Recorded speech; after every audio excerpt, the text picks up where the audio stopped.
Mesdames, Messieurs, bonsoir et merci de suivre cette édition que nous ouvrons sur ce reportage. La ville de Ngingimi faisant frontière avec certaines régions du Tchad et depuis près d'une décennie, un point de convergence des véhicules de transit en direction de l'Afrique centrale via le Tchad. Reportage signé Abdourahmane Boukari, Haouna Sanda.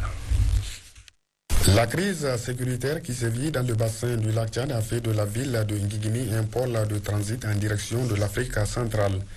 En effet, chaque semaine, c'est un nombre important de gros camions chargés de diverses marchandises en provenance du Nigeria qui passent par Ngingimi en destination des pays de l'Afrique centrale via le Tchad.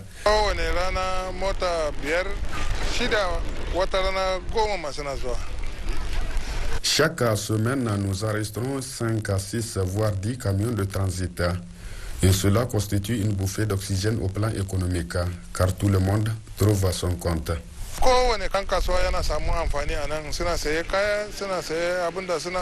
Pour les autorités communales, cette activité liée au transit apporte un plus à l'économie. Ngingimi est la porte d'entrée aujourd'hui entre l'Afrique de l'Ouest et l'Afrique centrale. Donc en quittant l'Afrique centrale, la première ville du Niger, la première ville de l'Afrique de l'Ouest que vous allez mettre pied, c'est Ngingimi. Donc comme vous avez constaté, il y a un grand nombre de camions gros porteurs qui quittent Nigeria pour venir en passant par Difa et rentrer au Tchad. Certains partent jusqu'à Centrafrique, jusqu'au Soudan. Donc, et ils passent des jours, des fois, ici dans notre commune. Et ça rapporte beaucoup au niveau de la mairie et ça rapporte beaucoup aussi à la population et aux différents acteurs qui vivent à travers cette activité. Donc économiquement, je peux vous dire que cette activité nous aide beaucoup dans le fonctionnement de notre commune et ça aide beaucoup aussi les jeunes de notre commune. Au-delà de ces atouts au plan économique et social, ce transit a fait également de Ngingimi un centre d'intégration, lieu donc privilégié d'échange et de brassage entre diverses communautés de la sous-région. Et puis nous avons un invité avec nous, il s'agit de Mahmoud Joubo, PhD, ministre de l'Enseignement supérieur et de la Recherche, chef de file du secteur de l'éducation. Bonsoir Monsieur le ministre. Bonsoir. Vous êtes avec nous dans le cadre de la 12e édition du prix d'excellence et du mérite qui se tiendra demain sous le haut patronage de la Fondation Nour, de la première dame Khadija Bazoum. Alors quel est le thème retenu cette année? Je vous remercie d'abord. Le thème retenu cette année est la qualité de l'éducation en situation d'insécurité.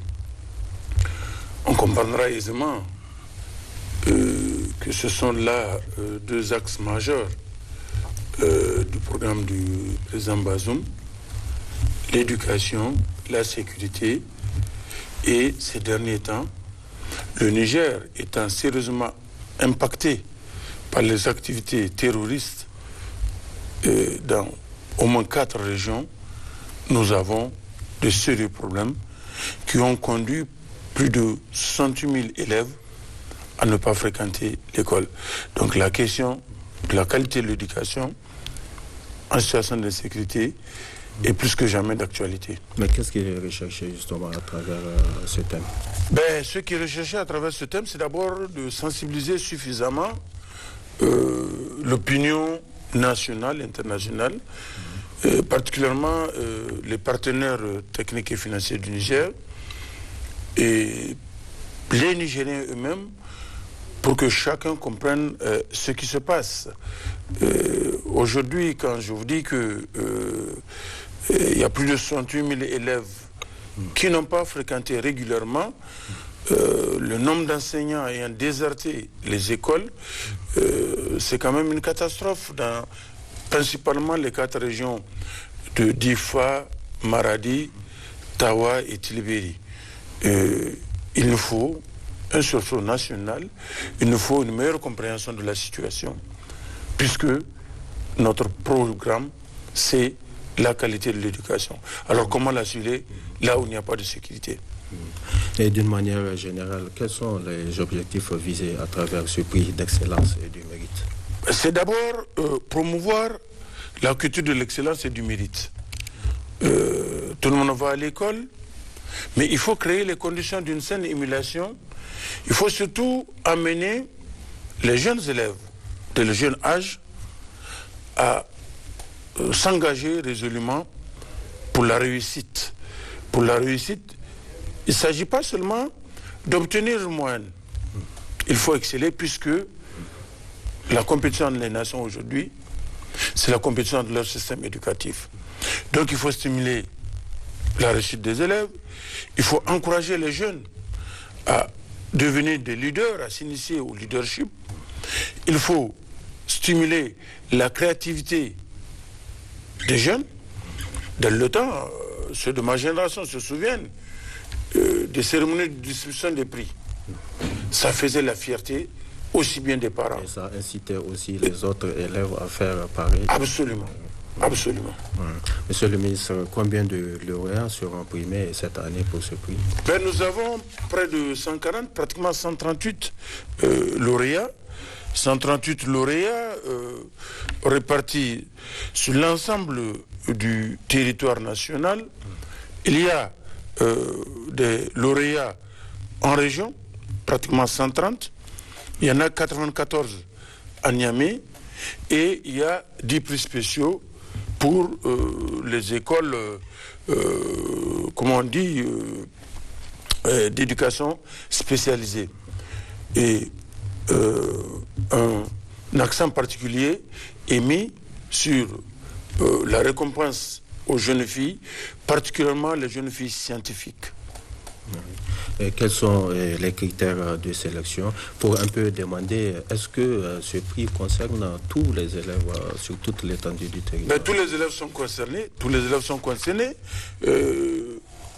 Ce sont les enseignants qui les évaluent et c'est sur la base des plus fortes moyennes, particulièrement sur la base des plus fortes moyennes au BEPC, au bac, que les meilleurs élèves sont identifiés et récompensés, y compris dans l'enseignement professionnel et la formation, l'enseignement technique et la formation professionnelle. Donc pratiquement tous les ministères en charge de l'éducation sont impliqués dans cet événement. Ça concerne aussi la formation professionnelle? Absolument. Ça concerne la formation professionnelle, ça concerne le ministère de l'enseignement supérieur, ça concerne le ministère de la culture, du tourisme et de l'artisanat, et naturellement, à tout seigneur, tout honneur, ça concerne le ministère de l'Éducation nationale. Un mot de la fin, monsieur le ministre? Je voudrais juste rappeler à l'ensemble de nos concitoyens que l'éducation est une affaire de tous. L'éducation, c'est l'un des secteurs sur lequel l'ensemble de la nation devra faire consensus. Peut-être mieux, un pacte républicain, un pacte national, pour permettre aux autorités de tenir le bon bout. Je répète, la compétition entre les nations aujourd'hui, c'est une compétition entre leur système éducatif. Plus le système est performant, plus on a des chances de contribuer à la production du capital humain nécessaire pour l'émergence du pays. Merci, monsieur le ministre, pour tous ces éclaircissements. À Zender, 6 personnes d'une même famille sont mortes d'une intoxication alimentaire dans le premier arrondissement. Ce matin, le gouverneur de la région s'est rendu dans la famille pour lui exprimer sa compassion et celle des hautes autorités du pays. Matotraki, Abdraman Namaz. Des sources proches de la dite famille, c'est dans la nuit du mercredi 31 août 2022 au 1er septembre 2022 que les 9 personnes victimes d'intoxication alimentaire ont été évacuées à l'hôpital national de Zender. Malheureusement, 6 personnes, 5 filles et un garçon sont décédées. 3 autres sont toujours en soins intensifs. Le chef de ménage Ibrahim Ahida, commerçant de son état, pointerait du doigt les repas qu'ils ont mangés à midi, couscous traditionnel mélangé avec des herbes, et le soir, pâtes alimentaires produites localement par l'épouse, elle-même hospitalisée. Les investigations se poursuivent.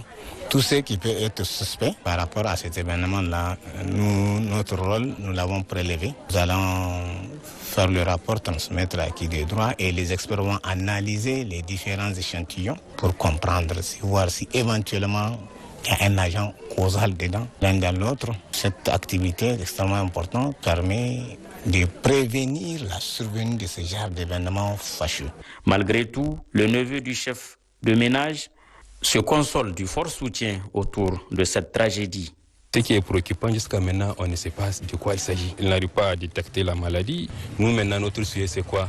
Les trois restent là. Il faut tout faire pour sauver leur vie. Et c'est en cette douloureuse circonstance que le gouverneur de la région de Zander, qu'accompagne le secrétaire général de la région, du procureur de la République et des responsables des forces de défense et de sécurité, a exprimé sur place sa compassion à la famille éplorée et a invité les populations à rester calmes et faire preuve de prudence en attendant les résultats et analyses du laboratoire de l'hôpital national de Zander. Quant aux personnes décédées peu après leur arrivée à l'hôpital, elles ont été inhumées dans la plus grande consternation. La sensibilisation des jeunes sur la culture de la paix et la cohésion sociale et la migration était au centre de la rencontre dans la Dabalama, dans le département d'Adebissant. C'était en présence des autorités départementales et communales. Assadek Argabit. Du 27 au 28 août passé s'est déroulée la rencontre initiée par les jeunes de la localité d'Abalama qui est située dans le département d'Aderbi-Sanat. Cette rencontre au Amni a été une occasion pour les participants venus de toutes les contrées du Tadres pour procéder à des sensibilisations des jeunes sur la culture de la paix, la cohésion sociale et la migration, ainsi que la valorisation des cultures des populations qui partagent ensemble leur vécu dans ce grand carrefour de brassage culturel et identitaire, comme l'indique ici le vice-maire de la commune d'Aderbi-Sanat. Les jeunes du village administratif d'Abalama organisent chaque année une course des chameaux à l'intention des éleveurs du Tadres. Cette 9e édition, placée sous le thème « La sensibilisation des jeunes sur la culture de la paix, la cohésion sociale et la migration », accueille cette année d'importantes personnalités qui sont là parmi nous. À ces personnalités, nous souhaitons la chaleureuse bienvenue.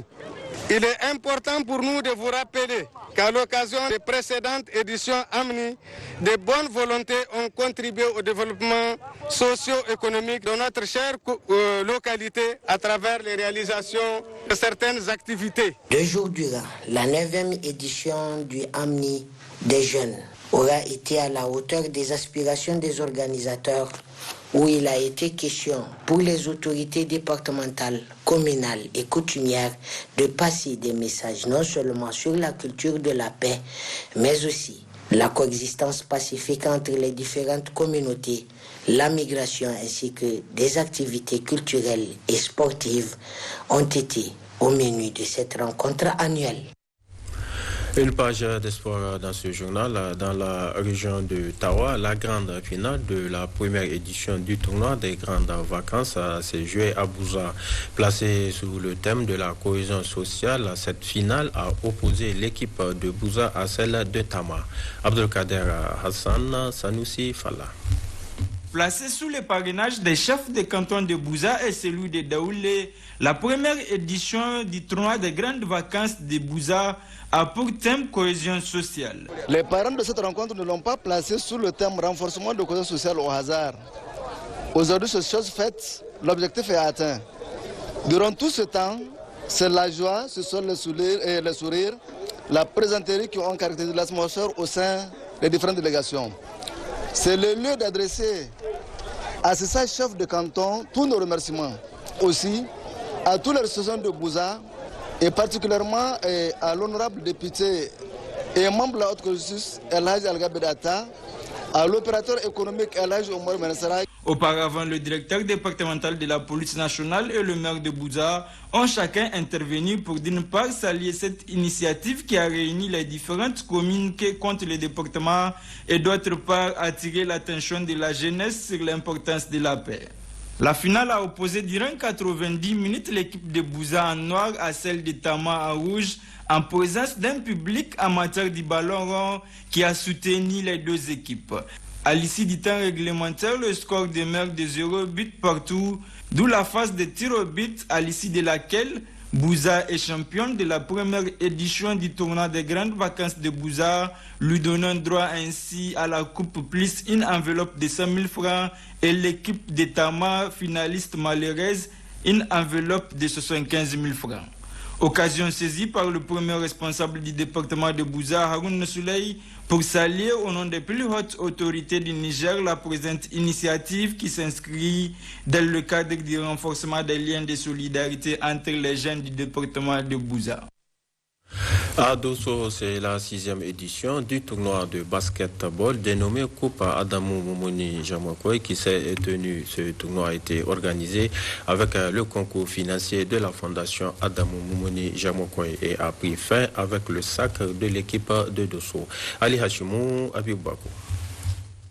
Cette 6e édition de la Coupe Adamou Germakoy de basketball a enregistré la présence de plusieurs personnalités, notamment le président du conseil régional de Dosso, Maman Trouba, de la présidente de la fondation Adamou Germakoy, Khadijatou Adamou Germakoy, et du député national, le général à la retraite Moukele Issa, lequel a d'ailleurs donné le coup d'envoi de cette finale entre l'équipe régionale de basketball de Dosso et celle de Niamey.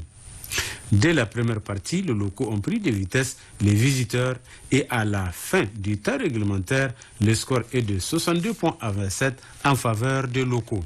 Donc l'équipe régionale de basketball de Dosso remporte brillamment cette coupe plus 75 000 francs CFA.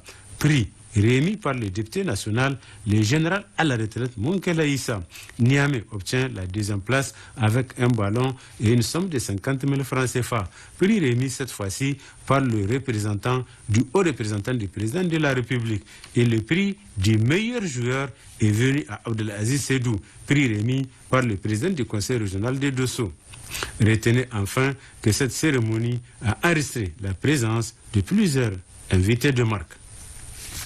À Zender, c'est pour clore cette édition. La Fédération nigérienne de karaté a tenu hier son assemblée générale ordinaire. C'était sous la présidence de son président et en présence des membres du bureau national et des présidents des ligues régionales. Maman Laoli Chulo, Laoli Ouseni. En marge des travaux de la 4e édition du championnat national de karaté qui se déroule à Zender, la Fédération nigérienne de karaté a tenu une assemblée générale ordinaire marquée par plusieurs interventions. D'abord celle du président de la Ligue régionale de Zender Adaga qui s'est appesanti sur le choix porté à la région pour abriter ce championnat national de karaté. Prenant la parole à son tour, M. Saminou Kouatou, président de la Fédération nigérienne de karaté, a remercié les autorités administratives et coutumières de la région de Zender de l'accueil chaleureux réservé à leur délégation. Il n'a pas manqué de brosser la situation de la Fédération nigérienne de karaté, les activités menées, sa participation à plusieurs compétitions sous-régionales et ses prouesses. Quant au secrétaire général, M. Habibou Bagnassay, a saisi cette occasion pour présenter le bilan moral de leur structure. Ensuite, c'est au tour du trésorier général de faire le bilan financier. Après les différents exposés, la parole fut donnée à l'assistance qui proposait des questions, d'autres pour apporter des contributions. À la fin, des réponses appropriées leur ont été données par les membres du bureau national. Après une journée d'intenses travaux, les participants à cette assemblée générale ordinaire de la Fédération nigérienne de karaté ont formulé des résolutions. L'accord de principe a été donné aux différentes ligues le pouvoir d'organiser les passages de ceinture marron pour tous les clubs locaux qui le désirent. Les tarifs seront formalisés ultérieurement. Retenir le nom FENI Karaté au lieu de FNK en parlant du sigle de la Fédération nigérienne de karaté. Sur demande des participants, il serait souhaitable qu'une équipe du bureau assiste les acteurs des ligues dans le cadre de la gestion administrative, de l'élaboration des plans d'action et des rédactions des rapports d'activité. L'Assemblée générale. Il est à noter, la délégation a rendu aussi une visite de courtoisie à l'honorable sultan du Damagaram, Alhaj Aboubakar Sanda Omarou, avant d'assister au combat de la 4e édition du championnat national de karaté qui se déroule à l'arène Langa Langa de Zender, dont la finale interviendra ce dimanche. Voilà, c'est tout pour ce journal de ce jour, mesdames, messieurs. Merci de l'avoir suivi et bon début de semaine. Au revoir.